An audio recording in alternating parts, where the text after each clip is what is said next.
नमस्कार साथियों, कैसे हो सभी लोग। उम्मीद करता हूँ काफ़ी बेहतर स्थिति में आप सभी लोग होंगे और आप सभी लोगों की तैयारी भी बहुत अच्छी चल रही होगी। सीआईएसएफ की तरफ से एक नया नोटिफिकेशन आप सभी लोगों के लिए लेके आ गए हैं, जो कि है कांस्टेबल ट्रेडमैन का। ठीक है ना। तो अभी जहां आप हैं ये है सीआईएसएफ की official website ministry of home affairs की तरफ से, जिसका लिंक आपको डिस्क्रिप्शन बॉक्स में दे दिया गया है। ठीक है।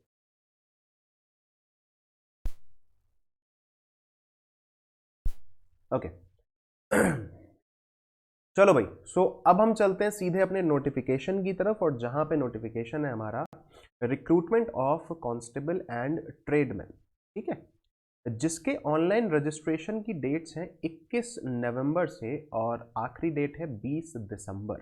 तो अभी आपके पास में कुछ समय है जब आपके रजिस्ट्रेशन स्टार्ट होंगे उसमें। तो 21 नवंबर से इसके रजिस्ट्रेशन स्टार्ट हो जाएंगे। आगे बढ़ते हैं। रही बात यहाँ पे पे स्केल की, तो लेवल रहेगा 3 और 21,700 से लेके 69,100 तक का बेस पे रहने वाला है। जब आप इसमें अलाउंसेस एंड ऑल ऐड कर दोगे तब लगभग लगभग जो स्टार्टिंग सैलरी बनेगी वो 28 से 30,000 की बन जाएगी। ठीक है। अच्छा जी, आगे बढ़ते हैं। जो एग्ज़ाम होने वाला है वो आपका ऑनलाइन होगा, एप्लीकेशन भी ऑनलाइन है। और यहाँ पे जो सिलेक्शन प्रोसेस है उसमें क्या होगा, एक फिजिकल स्टैंडर्ड टेस्ट होगा, एक फिजिकल एफिशिएंसी टेस्ट होगा, डॉक्यूमेंटेशन होगा, ट्रेड टेस्ट होगा। ट्रेड टेस्ट का मतलब है कि जिस भी ट्रेड के लिए आप अप्लाई करोगे उस ट्रेड का पर्टिकुलरली एक टेस्ट होगा, है ना, जिसको हम कह सकते हैं प्रैक्टिकल टेस्ट। रिटन एग्जामिनेशन होगा और मेडिकल एग्जामिनेशन होगा। ठीक है। आगे बढ़ते हैं, इन सब चीज़ों को थोड़ा सा डिटेल में देखते हैं। पे स्केल यहाँ पे आपको फिर से बता दिया गया। नेशनैलिटी इंडियन होनी चाहिए, अंडरस्टूड है। वैकेंसीज के बारे में बात करें तो जैसे कि देखो, कांस्टेबल कुक, तो कुक के लिए एक ट्रेड टेस्ट होगा कि आपको खाना बना के एक बार दिखाना हो सकता है। वो आगे लिखा होगा, एक बार देखेंगे। मैंने एक जस्ट एग्जाम्पल दिया आपको।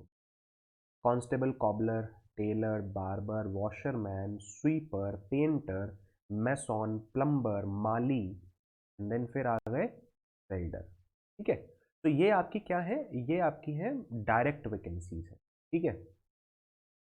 अच्छा, जो टोटल वैकेंसीज आई हैं यहाँ पे वो कितनी आ गई हैं, 779 वैकेंसीज आ गई हैं। अभी बैकलॉग वैकेंसीज भी हैं कुछ। बैकलॉग वैकेंसीज में कॉबलर है और बार्बर है। तो यहाँ पे टोटल 8 वैकेंसीज आ गई हैं। तो इन दोनों का एडिशन कितना हो जाएगा, 787 हो जाएगा। तो vacancies for direct candidate males में कितनी है, तो मेल्स में कैटेगरी वाइज आपको बता रखा है, प्लस रीजन वाइज भी बता रखा है। कैटेगरी यहाँ पे लिखी है, unreserved, SC ST OBC EWS।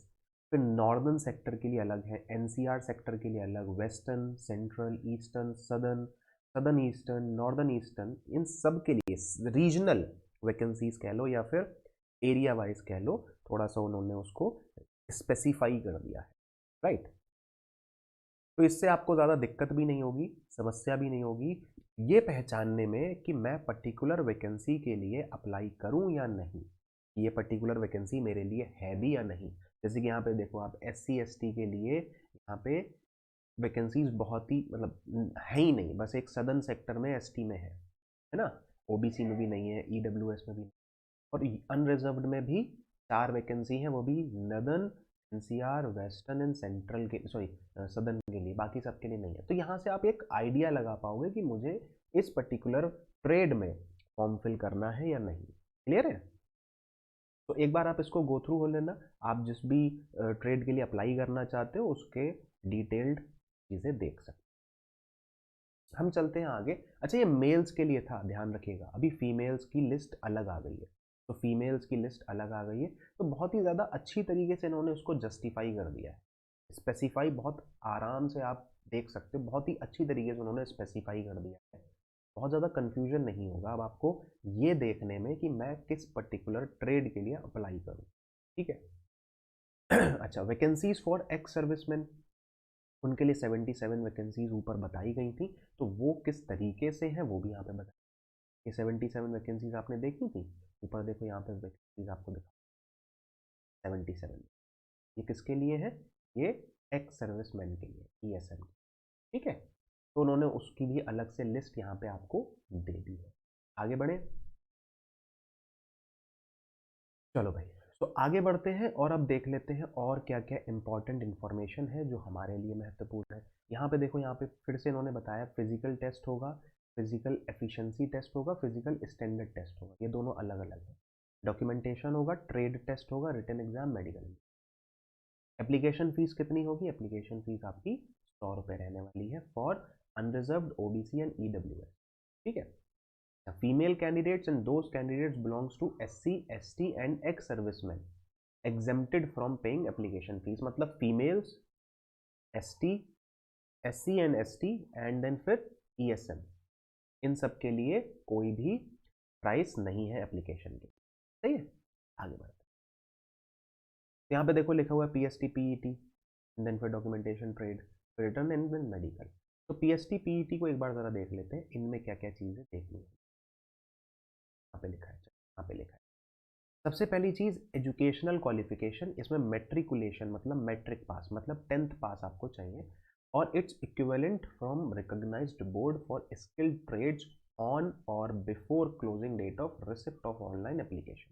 मतलब कि 20 दिसंबर तक आपकी 10th पास होनी चाहिए, उसका रिजल्ट आपके हाथ में होना चाहिए। ठीक है ना।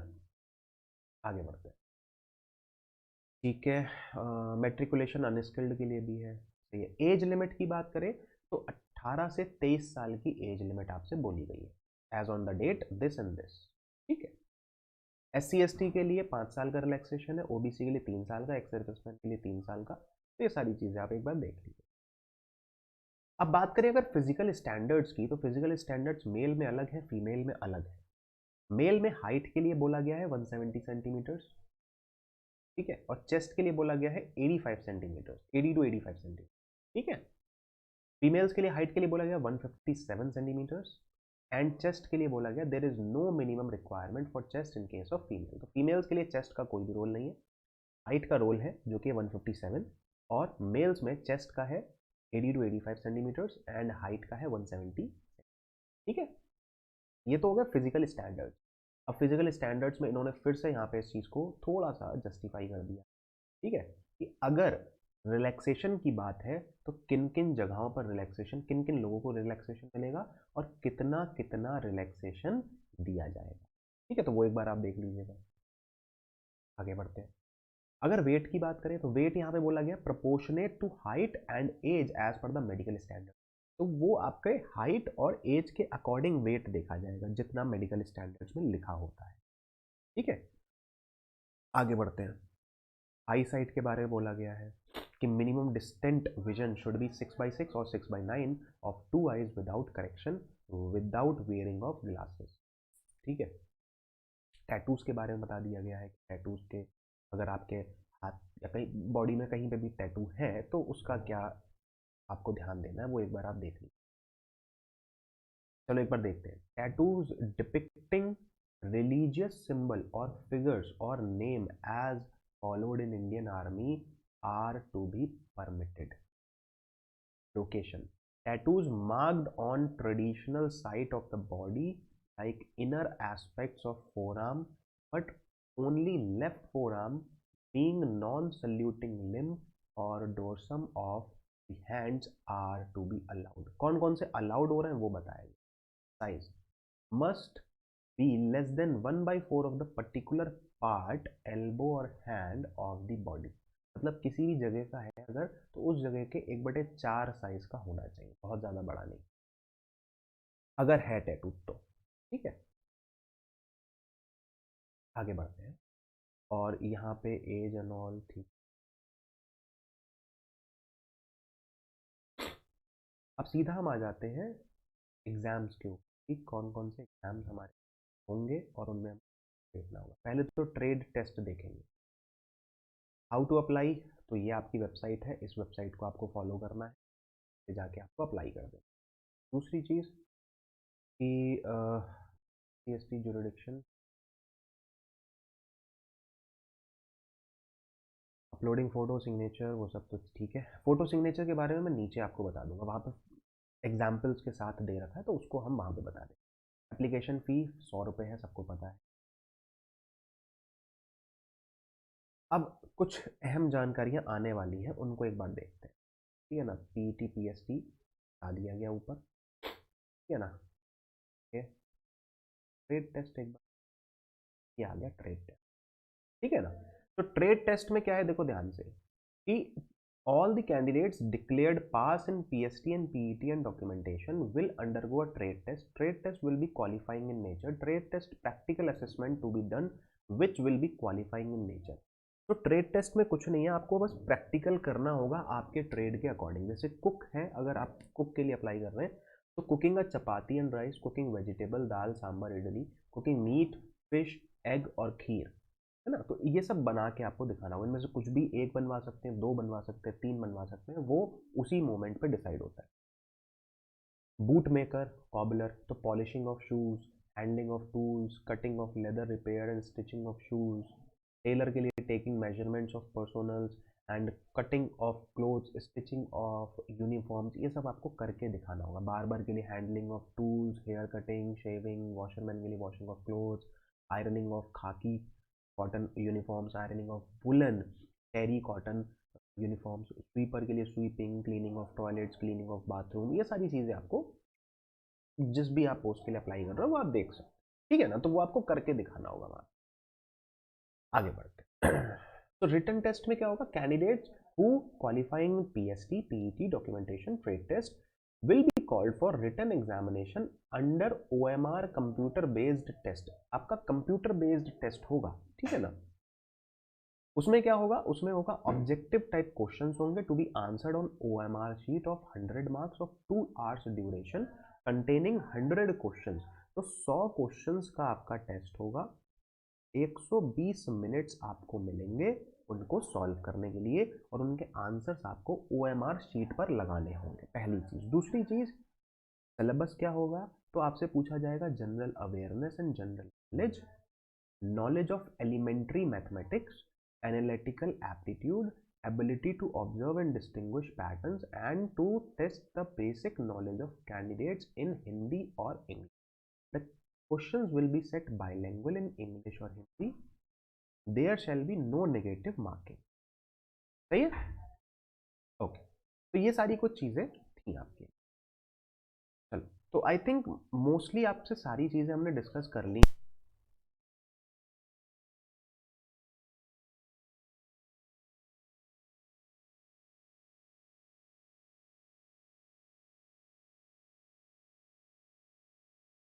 चलो, तो वीडियो को यहीं पे रैप अप करते हैं। अगर वीडियो पसंद आया है तो प्लीज़ इस वीडियो को लाइक और शेयर करें।